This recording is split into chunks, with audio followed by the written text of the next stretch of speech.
Nagkasambahay ako, Dear Uge, para matupad ang mga pangarap ko.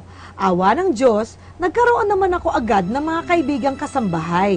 Kaya naging masaya ang mga day off ko. O sige, pili na kayo dyan. Ako, ang dami niyan. Meron ako sabon, to. tapos meron ako mga lotion dyan. Mga anik-anik lang naman. Alam mo na yun? 3 gifts lang yan, 3 gifts. Ano yung sinasabi mo nga ulit? Video kay actress? Ano ba yung Day?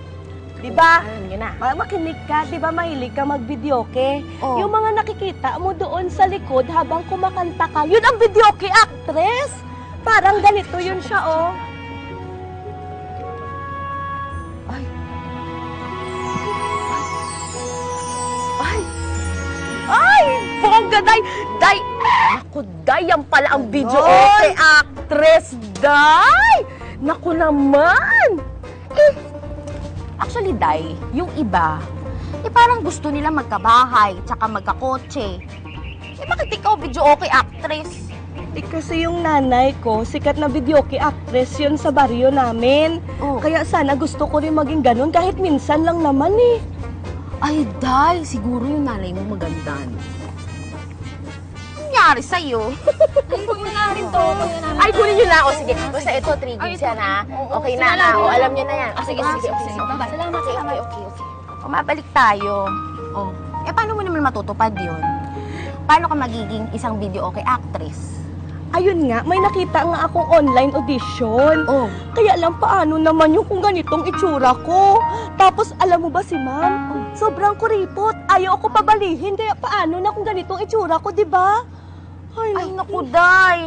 Day naman, sa tingin ko naman, kahit naman gano'ng kakuripot yung amo mo, Day, pahihiramin ka din naman ng pera mo. Siyempre, maawa sa'yo. Pero, Day, ay, naku po ako sa'yo. Eto na lang, Day. Naku, Day. Gamitin mo na lang tong mga to, Day. Oh, eto, oh. Yan, ha? Gamitin mo yan, Day. Kasi nakumaga yan sa'yo. Oh, yan. Oh. Sige na, bibili ka na. O, di ba? Di ba? O, yung mga pangarap mo. Naku, isipin mo na lang yung pangarap mo, Day. Bumili ka na.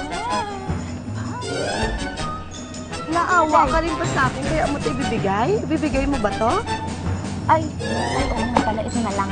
Sige, bigay ko na lang yan kasi mga expired na yan eh. Mga pina-reserve yan sa akin tapos hindi kinuha. Ay, nasayang lang naman. Salamat Okay na to kahit expired. Gaganda na ako dito. At ginawa ko nga ang ipinayo sa akin ni Dindin, Dear Uge. Naglakas loob po akong bumali para unti-unti ko lang matupad ang pangarap ko. Ay, nakaka-stress. Ano yun nga, Monica, yung sinasabi mo? Ma'am, pwede po ba akong bumali? Kasi bibili lang po sana ako ng mga bagong damit at saka pantanggal po ng mga pimples ko. Nabanggit nga pala niya sa akin yan dahil, ano ba yun, may audition ka? Apo. Yun, audition. At alam mo talaga, ha? Ay, Ha? Hindi. Ikaw puro pagpapaganda ang ginagawa mo. Andito ka lang naman sa bahay. umayag ka na. Sandali. Wala ka pang pasok? Wala. Sabi ng boss ko, mag-conference call na lang daw kami. Kaya, bumaghapon ako dito sa bahay. Sige ma'am, sir, maglalaban na lang po muna ako. Teka, sandali. Hindi ko pa alam nun, pero yung pala, ayaw lang ni Ma'am maiwan kaming dalawa ni Sir sa bahay. Sige, pinapayagan na kita.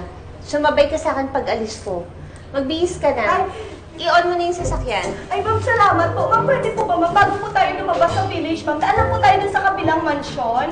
Ginawa mo pa akong driver? May request drop-off ka pa? At bakit? Ay, ma'am, kasi kukunin ko na po yung mga binili kong lotion kay Dindin kasi may pabayad na po ako. Salamat talaga, ma'am.